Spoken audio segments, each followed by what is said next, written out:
Quiet, please. Quiet, please.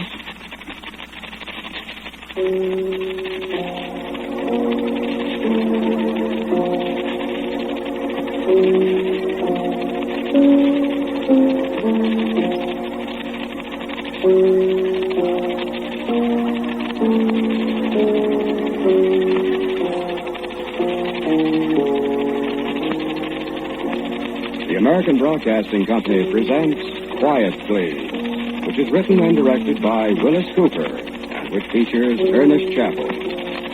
Quiet Please for today is called Light the Lamp for Me.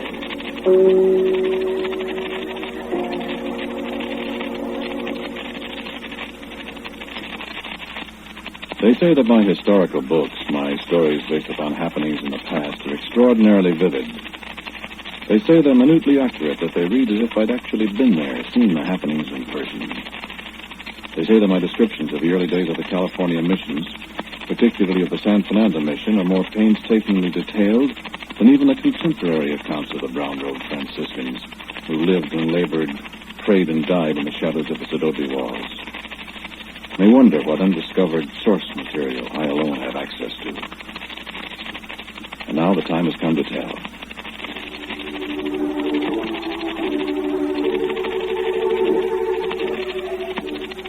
Do you know San Fernando, La Misión San Fernando Rey de España? With the statue of Father Sarah beside the fountain in the memory garden across the road. The screen door that opens into the musty little office and the sign that reads, Curios. The arches of the cloister, where the cracked plaster shows the ancient adobe bricks. The wrought iron bars on the windows. The sheep pen down at the end of the cloister where the surly old ram glowers at you through the wire. Do you know the convento and the glass cases of gold-threaded vestments against the walls? The old weapons, the bridles of stirrups, the utensils carved from wood, and the sagging old door frames and the wooden steps and the still room. Do you know the still room? The distillery where the old monks make brandy from the sour wine of the valley. The remains of copper pipes and vats in an ancient still, and the wooden platform with steps, worn and eroded by time and countless footsteps, priestly and secular.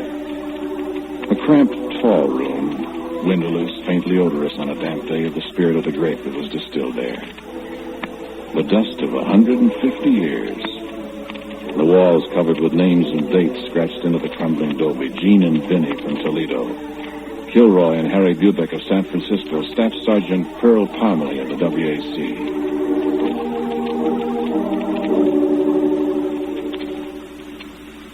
And my cigarette lighter slipped from my fingers as I started to light a cigarette.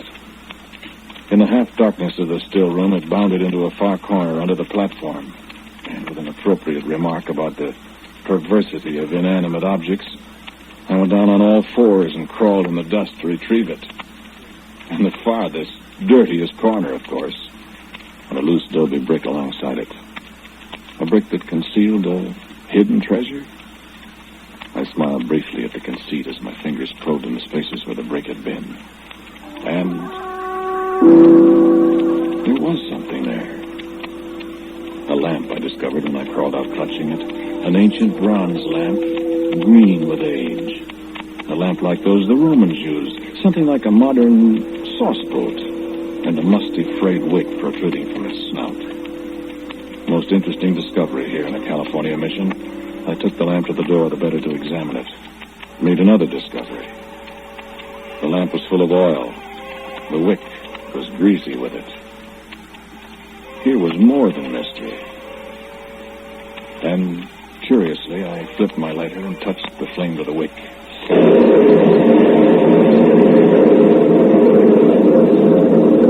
Yes. Thunder. Thunder and darkness around me. And only the tiny flame of the lamp to reveal the yawning door and adobe bricks of the wall. And in its feeble light, the bricks looked newer, cleaner. And the great copper still inside the room gleamed brightly and cast flickering reflections of the ancient lamp back at me. And a voice spoke in my ear. ¿Qué tiene usted, amigo? He stood close beside me.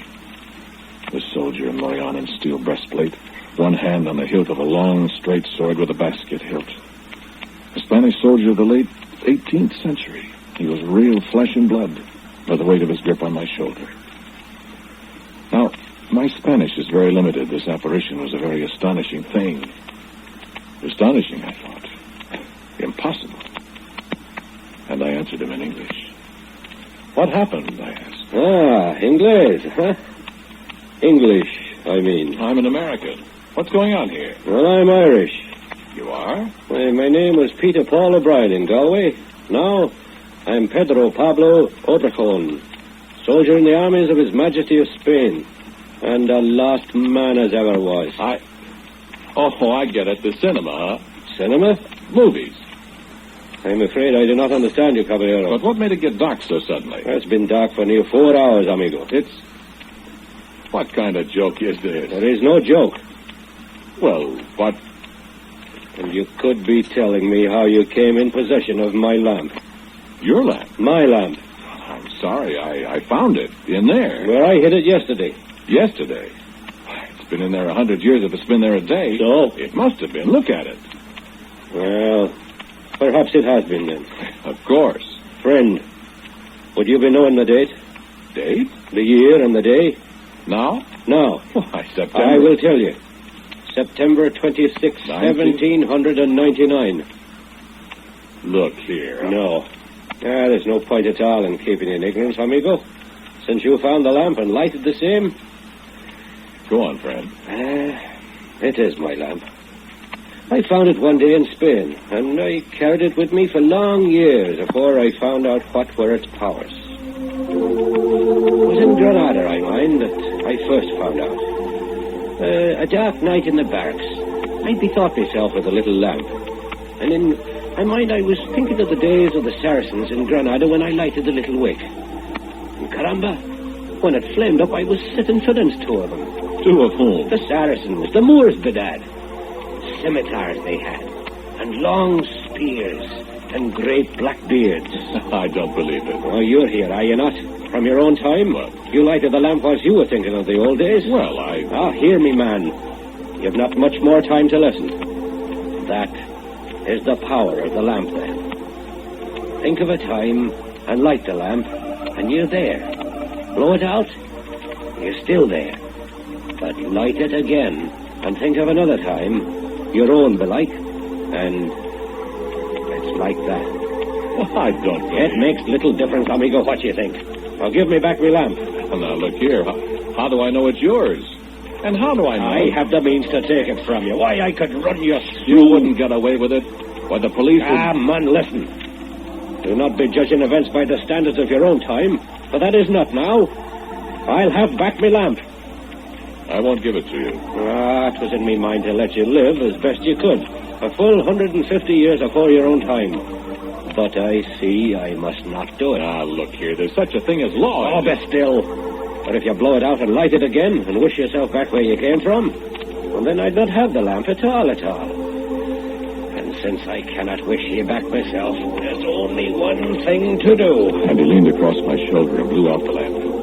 In the darkness, I heard the sound of steel as he drew his sword. I felt the wind from the sword stroke, and my hat was plucked from my head. In frantic reflex, I swung the lamp. It struck flesh and bone. In the dark, I heard a groan, a clashing of steel, as Pedro Pablo Obrejón fell. I waited a long time before I applied my lighter to the wick of the little lamp, and thought of home time.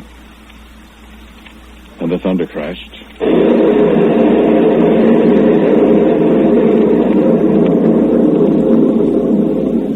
And I stood there in the sunny afternoon alone. The old ram blatted, and impatient automobile horn sounded on the highway, and adobe bricks were crumbling and ancient again. And there was a sword cut in my hat I saw as I picked it up. And there was blood, fresh blood, on the base of the little bronze lamp. And so I blew out the flame that flickered so pale in the sunshine. I wiped it off, sat down, and thought and thought.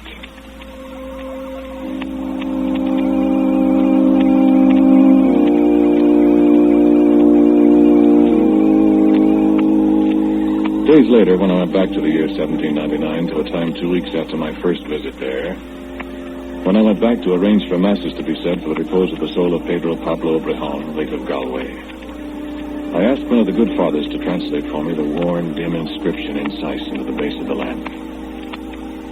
It is hard to read, he told me, for the letters are different, old. But it was Latin, and at last he made it out. Praeteritis Curies Futuris Sema. The past many times. The past many times. The future but once. And I wondered then. I wished that I'd had more time to talk with Obrejon and learn of his excursions into the past. And whether he had possessed the hardihood to take his one trip into the future. For truth to tell, I myself had not. But I made many trips back and learned many things which you may have explained at in my books. Yes, I was there. I saw John Fremont. Pio Pico was my friend. I saw the marchers behind the bear flag in the days of the California Republic. I knew many people whose names are in history now. I knew them and they knew me. And we were friends. You ask how? I have but to light my lamp and think of a time, and I am there. There are only two restrictions. One, that I can change only time, not place. If I wish to see Chicago in the mid-90s, I must go to Chicago. If I would watch the Battle of Hastings in 1066, I must go to England. And the other, I may see the future only once. And I find myself incapable of choosing a time in the future which I would want to see. But let us speak of the past a while longer. Do you know the old Vicente de los Adobe in Encino, where Balboa Street runs into Ventura Boulevard? The long, low adobe house with the thick walls, the broad fountain in the yard. You must have driven past it dozens of times. I lived there with my wife, Concepcion. Conchita Morales, all through the year 1821. I think that was the happiest period of my life. Yes, the little bronze lamp was a priceless gift. A gift that no mortal should ever possess, I'm afraid, for there were certain things. Immutable laws governed it. I have no idea where it came from, who discovered its powers, who fixed its powers, but it brought evil as well as good. Sorrow as well as joy. Punishment, shall we say, for the possession of such transcendent powers. I'd hoped that with the lamp I'd be enabled to live again certain happy days. But I found that once lived, those days were forever gone. I remember how I found it out. It was not always easy to explain my long absences from Conchita and our home in the valley. I couldn't say, Corazon, I had been visiting other times. I did the best I could. Almost always Conchita was satisfied, happy that I'd returned. But there was a time when I'd been away and miscalculated the time when I came back. It was 6 months later than I thought. The house was dark and silent as I walked up the path. I called, Conchita! Conchita! And there was no answer. Only old Tiburcio, her father, was there, squatting in the darkness. His quavering voice answered me. Manfredo? Manfredo? Hola, Tiburcio. Where's everybody? You have been gone a long time, Manfredo. I'm sorry. I meant to come back earlier, but something happened, and I... How's Conchita? I'm hungry enough. What's the matter, Tiburcio? ¿Qué dices? I said I'm hungry. Mucho tengo hambre. What's to eat? No es nada. What's that? What's the matter? Where's Conchita? Conchita is dead. What did you say, Tiburcio? She died 4 days ago, Manfredo. Your child was born. And she died.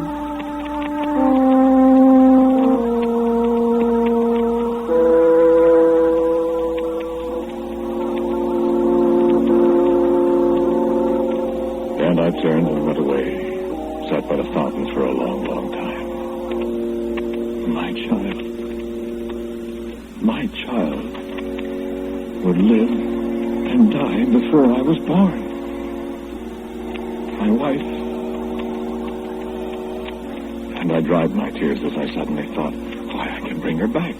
All I've got to do is light the lamp again, think of a time long before this, and she'll be back. And I did. And I found myself still in the same time with old Tiburcio huddled in the shadow of the house, and Conchita dead. No, there are limitations to everything. If I'd not been such a fool, I'd have thrown the lamp away, come back to my own time to live out my life.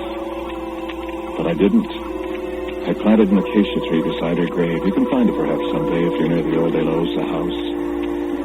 Today it's withered and dead of old age. I planted it with these hands. It's more than 100 years old.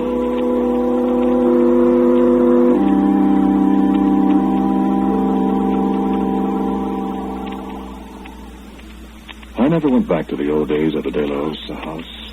I've been past there a number of times. I know where the grave is and the acacia. I know where to find our initials, Conchita's and mine, scratched with a Spanish dagger in the adobe wall when it was soft and fresh. But it's a place of sorrow and remembered happiness for me. And I seldom go there. But I've been many places. I didn't meet George Washington. I talked with Baron von Steuben at Valley Forge, but the general himself was unapproachable. I watched the Custer massacre from the hilltop above the Little Bighorn. Could tell you some interesting facts about that fight. I saw Marie Antoinette mount the steps of the scaffold in Paris. I turned away in sick horror.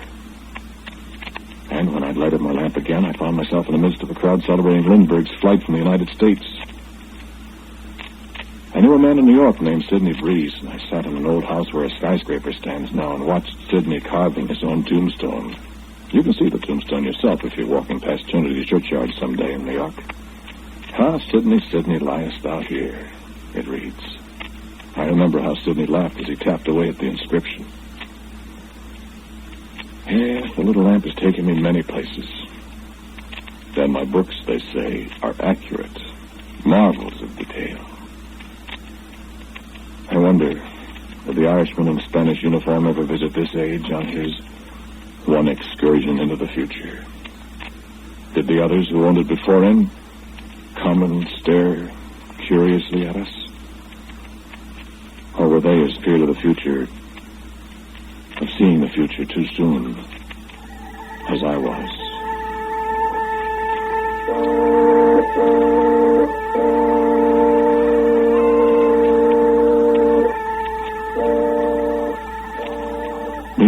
The long years have taken a heavy toll.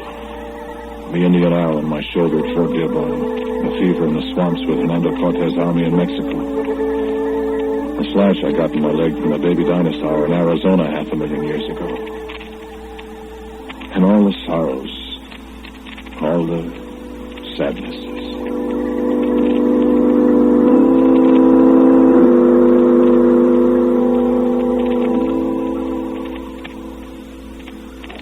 I learned some interesting facts last night. My doctor, Catherine Sprague Hunter, M.B., a practical, hard-headed woman, a friend, my doctor. Last night we sat alone and spoke of many things. Many things. Of course I believe it, Manfred. I find it difficult to believe it, but yes, I believe it. Well, I'm glad you do. I was afraid. I rather envy you. Don't envy me, Catherine. Yes? I have too many things on my conscience, things that came about through this lamp, you know. Peter Paul O'Brien that I murdered. Let's not say murdered, Manfred. Murdered in 1799. And Conchita. That you couldn't help, you know. I don't know. Perhaps if I'd come back sooner. You never know. If you could have had adequate medical attention, perhaps... If I could have gone back earlier, taken you back with me. You couldn't do that, though. No. Only myself. I feel a sense of inadequacy, Catherine. I feel that with this amazing power, I should have done something with it. Something for other people instead of for myself alone. I wish... Your books, you know. Yes, I know, the books. But after all... And now, after what you told me tonight, it's too late, isn't it? I don't know. What you said. I said, I'm afraid you haven't too much time, Manfred. I said you'd better begin to set your affairs in order. They're in order. As much in order as they ever will be. After you told me the story about the lamp, I wondered. Wondered? If perhaps there weren't some loose ends somewhere. Some time, I mean, that might need catching up. No, I don't think so. No, I think not. But except, as I said, I wish there were at least a few things I could do for someone else. You know about that, Manfred. I don't. If I could have taken back a gift of happiness to someone. But I didn't. When I got the lamp, I killed a man. When I met Conchita, I sat and watched Custer's men being slaughtered. What could you have done? I might have fought with them. I might have contributed. Contributed your own death? What good would that have done? Maybe I'd been happier. I think not. I've been handed the greatest opportunity of all time, and what have I done with it? Manfred, why are you so afraid of the future? What makes you think I'm afraid of the future? You are, aren't you? Not afraid of it. Yes, you are. Well, who isn't? The past, that's happened. We know about it. We can take care of ourselves in the past, but the future... But the future is the place where you might find that gift you want to bring to humanity. To others, if you don't like the pomposity. I don't know. Something's there. Something that might help us if we know a little about it. No. You say you owe a debt, Manfred. Yes, but I don't want to remind you of what I told you tonight, but... How long have I got, Catherine? Shall I tell you? Tell me. You may have 6 months. Hmm. Or you may have 10 years. But 6 months is more likely. Yes. Yes, it is. Or what? Or less. Catherine, I'm afraid. It's your decision, Manfred. But there's not much time. Well, what if I find... Yes? Well, if I find I'm dead when I go into the future, would that be suicide? You might be dead an hour from now, Manfred. No. You or I or anyone. Maybe I wouldn't be able to come back. You have only to light the lamp, you said. Well, I know, but they might not let me come back. I rather think they'd be glad to help us. Because anything we might do with their secrets could conceivably help them. Yes, I suppose. I suppose so. Well, think it over, Manfred. I will. Telephone me in the morning. All right. Good night. Good night.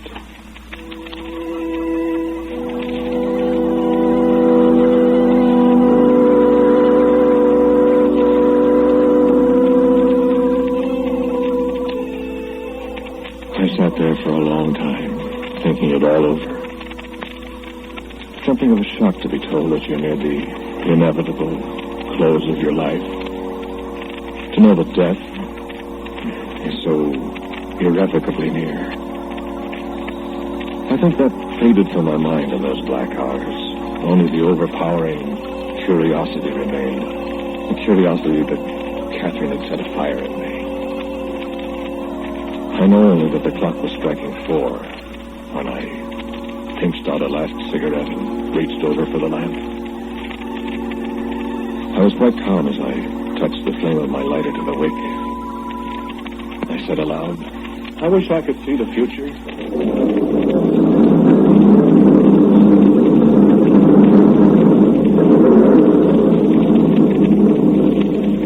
The tiny flame from the lamp cast its beams almost in vain. For the room that I sat in was only a shell of what it had been. The floor was ripped and torn with great jagged holes in it. The walls had almost disappeared. I could look out over the city from any angle. The little light from my lamp was the only light there was anywhere. I called out. There was no answer. I called again. Still there was nothing but the oppressive silence. I moved.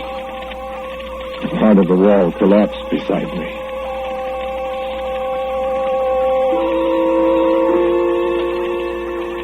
And in the east, the first glow of the sunrise brightened the morning, and I put out the light of the lamp. I do not know how long I stood there in the ruined room, unmoving, gazing out on a scene of desolation such as man has never seen before. And as the sun rose higher into the forbiddingly dark sky, new scenes of ruin and ashes came into view. There was nothing. The city was gone. As far as the eye could see, desolation. And one living man to view it.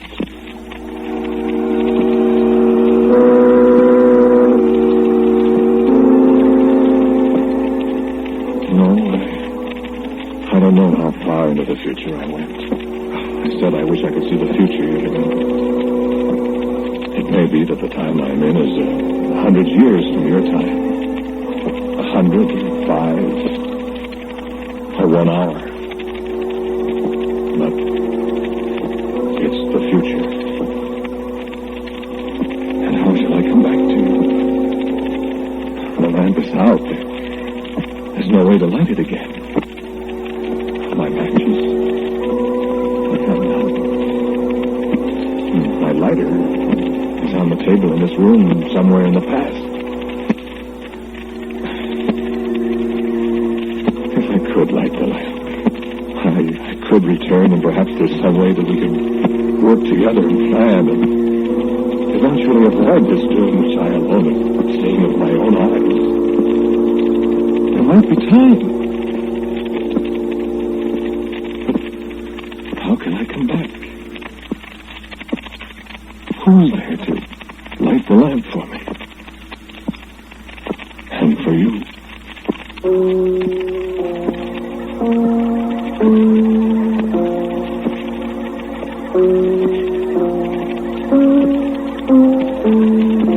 The title of today's Quiet Please story was Light the Lamp for Me.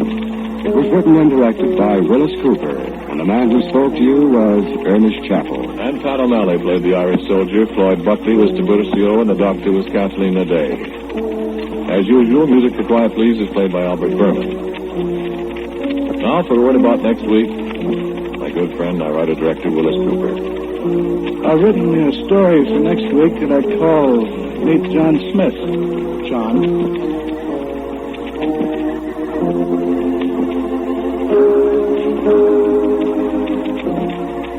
And so, until next week at the same time, I'm quietly yours, Ernest Chappell. And now, a listening reminder. The racket-busting counter-spies expose another vicious criminal enterprise this afternoon. Be sure to hear David Harding Counter-Spy over this ABC station. This is ABC, the American Broadcasting Company.